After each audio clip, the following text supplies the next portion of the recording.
Franck Lemonnier, bonjour. Bonjour. Vous êtes directeur des opérations et de la qualité au sein de l'Institut supérieur de rééducation psychomotrice, l'ISRP.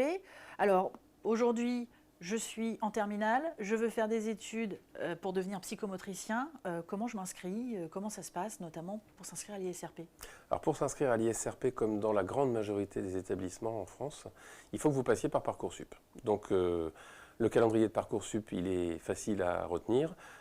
Jusqu'à présent, il n'y a rien, parce qu'on est encore un peu sur le fonctionnement de l'année d'avant. Au mois de novembre, les fiches des écoles vont s'ouvrir pour pouvoir s'informer. Donc il faut bien utiliser cette période. Oui, c'est important, vous avez raison. Important d'aller voir toutes les fiches, les écoles. Il y a tous les attendus nationaux qui sont écrits, qui sont communs à toutes les écoles de psychomotricité. Donc quelles sont les choses qu'attendent les écoles en termes de qualité, de compétences, savoir-faire, savoir-être. Tout ça est bien décrit. Oui. Et puis chaque école a aussi la possibilité d'expliquer un petit peu ses spécificités, ses avantages, ses intérêts. Et ça permet de mieux cibler. Donc ça, c'est une période de choix. Ça va aller de novembre aux vacances de Noël. Après les vacances de Noël, il va y avoir une longue période jusqu'au mois de mars où on va pouvoir commencer à faire ses vœux. Décisive. Voilà. Donc on va choisir des choses, mais ce n'est pas définitif.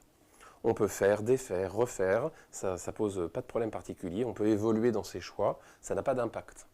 Et puis, dans ce que l'on aura conservé au mois de mars, il y a 15 jours entre mars et avril où il va falloir là définir définitivement ses vœux. Et là, on va conserver, les valider.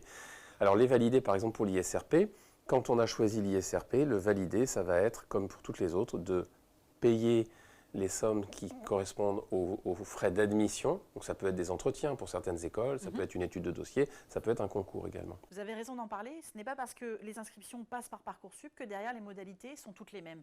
Il y a des différences sur les établissements. À l'ISRP, comment ça se passe par exemple? Alors à l'ISRP, c'est un concours, et donc c'est un concours commun entre les 3 campus, Paris, Marseille et Vichy. D'accord.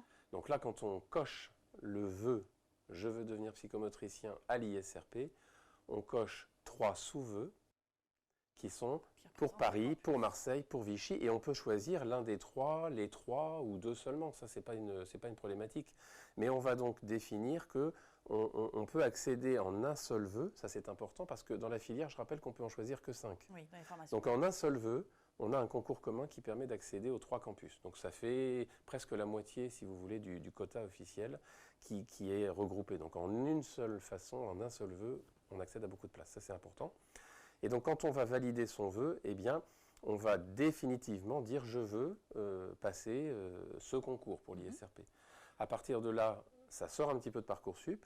L'école ISRP va envoyer une convocation en bonne et due forme à l'étudiant, et puis l'étudiant va venir passer le concours. Alors là, une petite parenthèse, on offre donc 3 campus différents, mais on offre aussi 4 lieux pour passer les examens. Pour éviter à ce que tout le monde se déplace partout en France plusieurs fois, eh bien, on peut passer le concours commun de l'ISRP, on peut le passer à Lyon, à Marseille, à Paris ou à Nantes. Voilà. Donc ça, c'est un choix qu'on fait dans Parcoursup. Et nous, ensuite, on vous envoie les convocations. Vous venez passer le concours, ça sera le 17 avril 2021. Il se passe comment ce concours? Qu'est-ce qu'on doit y faire? Alors, on va y composer 2 épreuves, une épreuve de biologie, une épreuve de français, qui vont permettre à même coefficient de donner un résultat. Ce résultat, c'est le résultat de classement. Ce résultat de classement, il va être réinjecté par l'ISRP dans le dispositif de Parcoursup. Et donc, quand les vœux sont validés définitivement par toutes les écoles et réinjectés dans Parcoursup, il y a une journée dans le calendrier où vous allez recevoir les bonnes et les mauvaises nouvelles. À partir de la mi-mai, voilà. Exactement, à partir de la mi-mai. Et vous saurez en ouvrant ce jour-là si vous êtes reçu, en attente, ou malheureusement pas reçu du tout dans les différentes écoles, quelles qu'elles soient.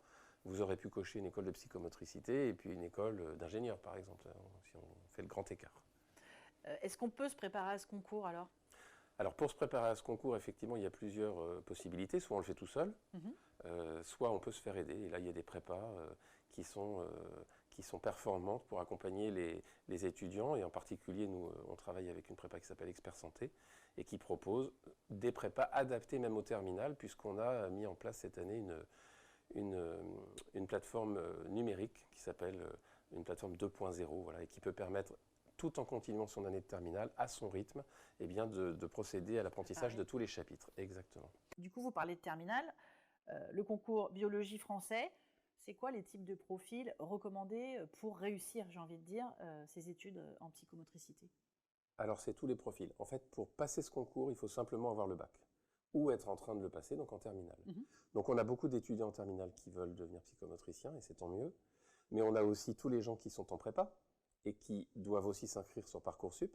Il n'y a pas que les terminales qui s'inscrivent sur Parcoursup. Et puis on a toutes les personnes qui sont en demande de ce métier et qui ont déjà un parcours. Alors soit des gens qui sont encore en formation, dans des parcours de licence, de biologie, de ce qu'on veut, et qui veulent, voilà, ils vont passer aussi par Parcoursup pour s'inscrire.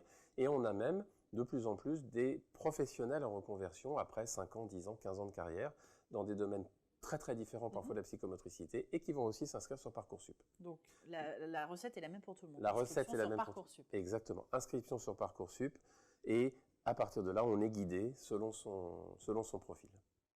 C'est très clair, merci beaucoup. Merci.